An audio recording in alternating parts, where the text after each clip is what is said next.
would be a tall black stallion. He loves to cook because I'm not really a good cook, so that's his thing. He loves driving. He loves driving the kids to school in the morning. He's just really, really hands-on. With my kids. He's sterile because he can't have kids of his own, so he really cherishes mine. He's funny. We do movie quotes all the time. Every time we go around, we just laugh and do karaoke. He's smart. He is very good with the money. He takes care of all that, and he just lets me, make the beds and just do me. Okay. It was a one night stand in college. Oops, my bad. So I'm just now really learning his information, his name, and all that. And then the second one, I called myself trying to find a father for that first one and ended up not getting the father, but getting two more babies. Having to pay all the bills and, bring home the bacon, slaughter the pig, clean up the kitchen. I got to do everything. And so I kind of view other men like, you probably a deadbeat, you don't take care of your kids, you don't do this, you don't do that. I'm sure of it, because if you did, I would see car seats in the back of your crib. And I just have that in my head that they already don't do right, and that's not fair, but it probably is the damn truth. They probably do got 3 kids stashed away that they don't take care of, and I'm just the one that's gonna call you out on it. Oops, my bad. Am I coming off as a bitter black woman? Issues in life with your esteem. My daddy told me that I don't have to go running after a dude, I don't have to go crying, I don't have to go begging. He raised a lady. As far as my 2 girls growing up without a father, I try my best not to badmouth anybody in front of them, but I do not want them growing up and being bitter, resentful black women. I want them to be strong and independent and colorless when it comes to love. I do want them to stay with a black man, though, if possible. But I definitely don't want to rub up none of my insecurities and my baggage on them. But I don't know how to not do that. Single mothers deserve a high value man. And the question I ask to women who fall in this category,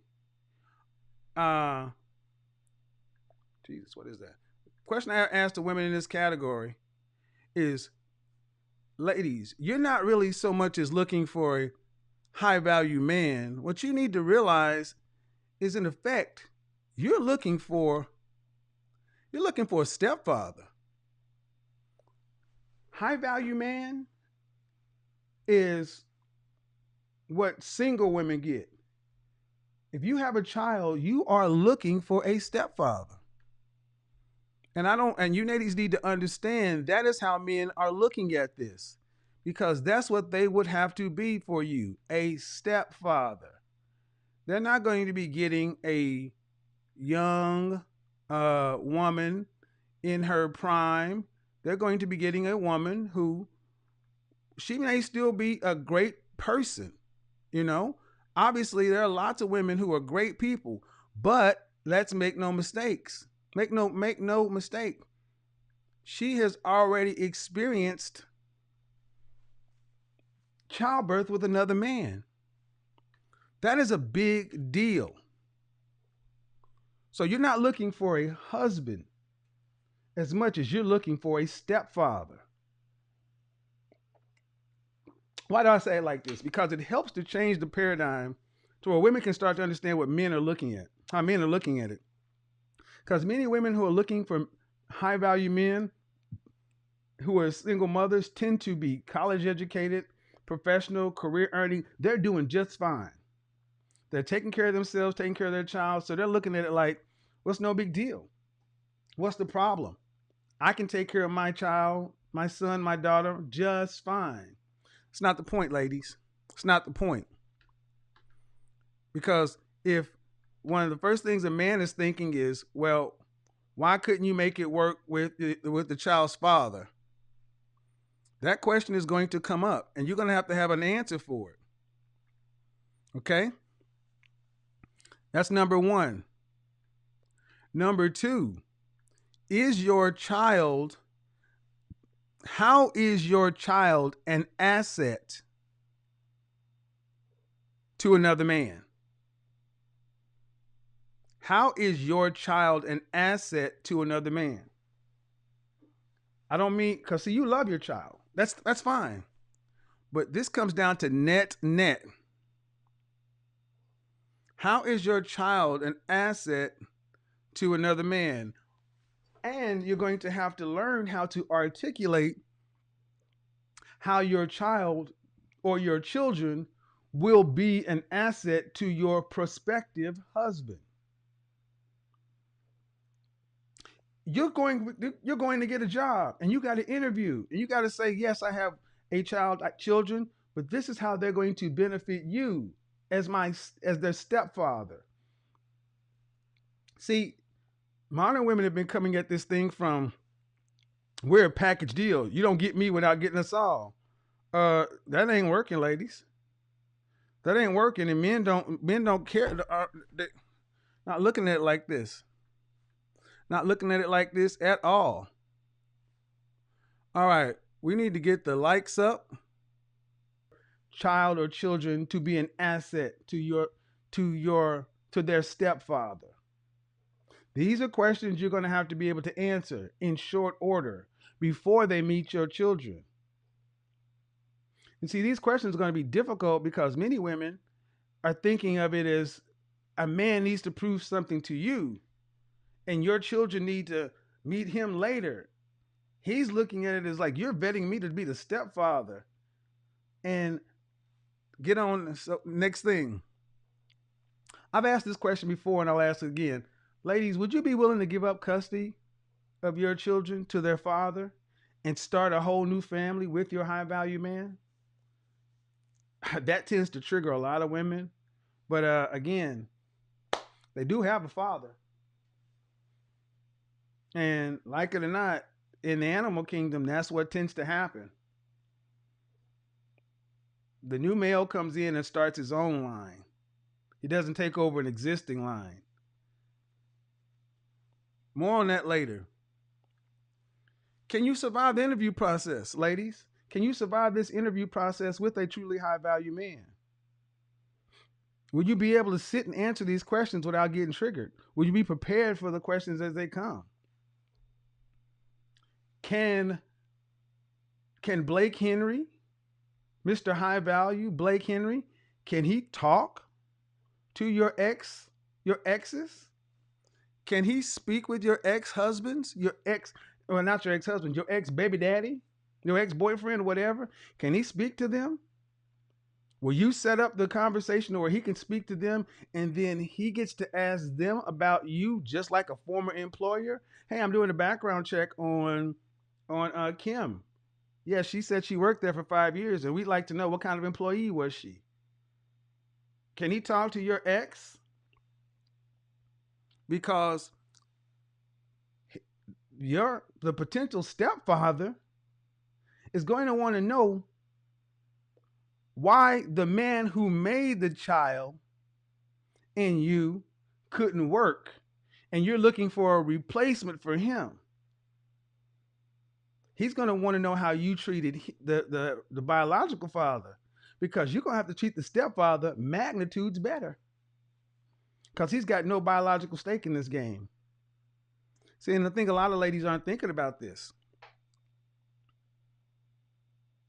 And then when it's all said and done, let's say you're not a PhD. Let's say you are just incredible. You're the best thing since sliced bread. You're the top candidate out there. You're the best woman out there. I mean, you're a good woman. You're still out there competing with every other woman out there in your looks category, your socioeconomic status. You're not the only woman looking for a man like him.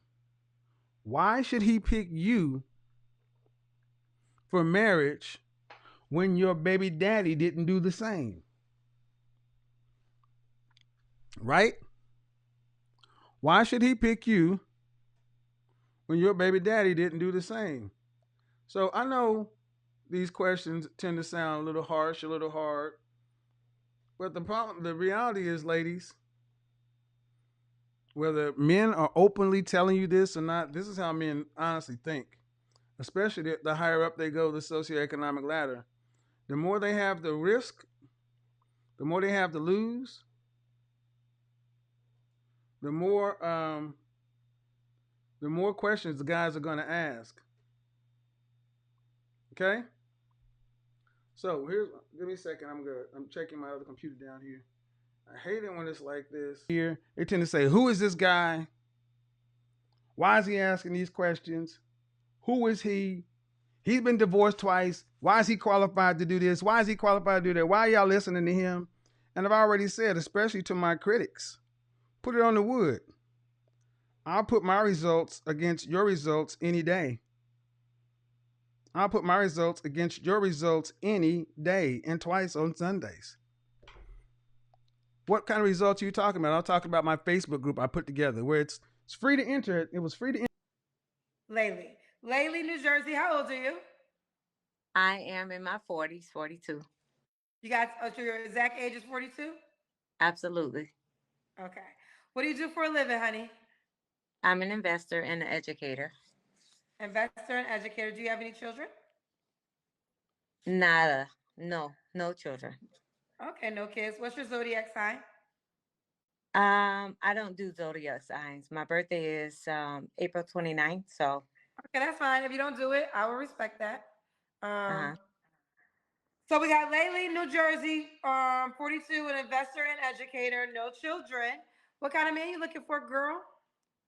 Um Someone who is well-rounded, um well educated, well traveled, a personal relationship with God, uh and know what he wants in a woman. Okay. What are your deal breakers? Deal breaker, wrapped up in a relationship, multiple relationships, just out, just browsing, not knowing what they want. And I guess a bum. That's a deal breaker. No bums. No bums. Okay. What's your definition of a bum? A man who's not confident in walking in his kingship as a man. Okay. Not confident in walking in his kingship as a man. Okay. Now should he look a certain way, Laylee? I like more exotic men. Um, I think I'm a little exotic, so I like exotic men. Um, What is your ethnicity, if you don't mind me asking? um, I'm Native American and Black. Gotcha. Okay. So you want an exotic man. Yes, Okay. yes. What I, about money? I'm Go open. ahead. I'm You're open sorry. though. Yeah. You're open? Do you want to, well, do you want to add more to it? Um, no, I don't. Okay. Should he make a certain amount of money? Um, yes and no. Yes, meaning, of course, I will prefer 6, 7 figures. However, that comes with, what does that come with? I've been there, I've done that, and it comes with a lot. So if he is in a position where he is vision driven, to where he is financially able to propel himself to where he's stable and able to move forward, if that makes sense. Okay. So there's no dollar requirement. Not necessarily. I mean, of course, if I make a certain amount, I would want him to either be there or exceed that amount. And I So make, that's the question. Is there a minimum? Like, would you date a man that made 50K? um, I would say 85. Okay. If 85. I put a number. Okay. Okay. I'm in the process of losing weight, so this is, I have a, okay. I don't know if this You is, gotta move back so we can see your legs. Oh, we see your hips, girl. oh God, please. All right, we got you, honey. You don't gotta turn around. Okay, but you did. Okay. Okay, You're I good to don't know go. here, but I am a lot of weight, so I like to stay How in the much gym. weight I have you like lost? A physical. lot of women losing weight. We like this. How much weight have you lost? Oh, I lost a lot of weight, 150 pounds. Wow. How'd you lose 150 pounds? Weight, your body weight, black women in your body weight. See, you can decide whether or not whether having a child is it's either is or it isn't. And uh, even with the open availability of intercourse today, still having a child today still requires it requires some prior acts. How about that way? Eating, body weight requires nothing. And one of the things I've heard a lot of women ask about is finding a Henry, a high value, not rich yet. Understand something. I've also said this in my Facebook group. Guys, if you call yourself a high value guy, high value starts with money. And for the few people that keep on saying we should not call high value money, it should be this and that. Good luck in fantasy land. High value starts with money. And today we're going to be focusing on women. I don't want to hear anything about, well, not all, not all, not all, or the men do it too. We're grown people over here. That's not how we do that. 80% of black women in this country are overweight. It's 8 out of 10. 800 out of 1,000. 8 million out of 10 million. That's ridiculous. And then when you get into that 80% of that number is obese. What are some of the typical talking points? Oh, well, those are those white folks standards. Right. Go back and look in your family album, and I guarantee you, you don't see no 250-pound big mamas back into the 1900s. It's the diet and it's the lack of exercise. That's really what it comes down to. And here's the thing. If you like your weight, if you love your body, hey, cool. I am not about, fat shaming or body shaming anybody. If you dig who you are, if you're a big, bold, loud, and proud, hey, man, knock yourself out. Good for you. But there are some women who've asked, what does it take to find a high value guy, or one of the guys who are your clients, or that kind of stuff? And I will say this: you will notice one thing with high value men. With high value men, the smaller the woman, the bigger the ring. The smaller the woman, the bigger the ring. And you have to look at, and you cannot look at a woman a man has right now. You have to look at, let's say a guy has $500 million and his wife is whatever. If she was unfortunately taken to the next life by her creator, do you think he would go out and pick another woman like that? Or do you expect him to come out with a hot little thing? See, we got to act like we know what's going on around here. Smaller women get bigger. Smaller women get bigger rings. And I was mentioning something on another channel, is this correlation is not causation. But you can also notice that with the increase in female weight in the black community, there's also been a decrease in the marital rate. They map each other. They're inverse of each other. As weight has gone up, marriages have gone down. I'm not saying it's causation. It's simple correlation. I mean, if we can be honest and talk, to be a woman who's an 8, 9, or 10 in the face, that's what you're born with. Pretty, beautiful, or gorgeous. Some people have a problem with the standard I use. I really don't care. Thelma on Good Times is a 7. If you call her a 10, that just means you got low standards. She's not by no means unattractive, but she's not a classic beauty. Beyonce is an 8. And I use women from back in the day because there is less chance for augmentation and lots of makeup. Pam Grier is an 8. Diane Carroll, Jane Kennedy, Dorothy Dandridge. These are the women I often use. But if you want me to bring some ones that are closer, Halle Berry. Halle Berry would be Dorothy Dandridge level. Kelly Rowland. Kelly Rowland would be right in there between Pam Grier and Diane Carroll. In my opinion, Kelly Rowland is above Beyonce. But that's what you're born with.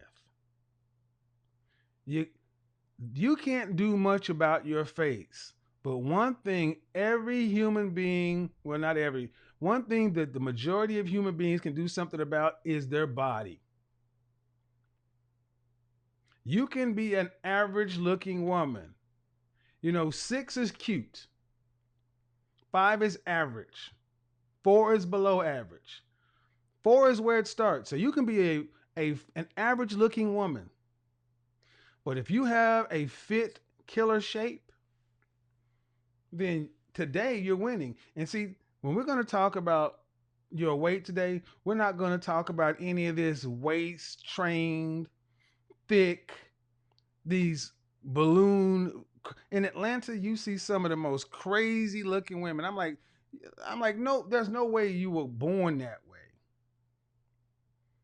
We're talking about a lifestyle that has a plant-based lifestyle, a plant-based diet. You know, you eat more plants than meat, low carbs, low sugar, and active.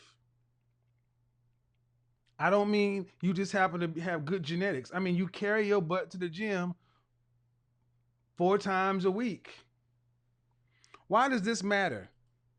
Because high value men, they're out there working 10, 12, 14-hour days. These guys tend to work out. There's a correlation. These guys are early risers, hard workers. They tend to work out and be in some sort of shape. They got to be an athlete for life. You cannot be an out of shape woman and qualify to get a high value man. I'm sorry, ladies, this is just how it is. You can be cute in the face, but if you are thick in the waist, you will not get they will not take you seriously for a wife. See, let's go ahead and get into it.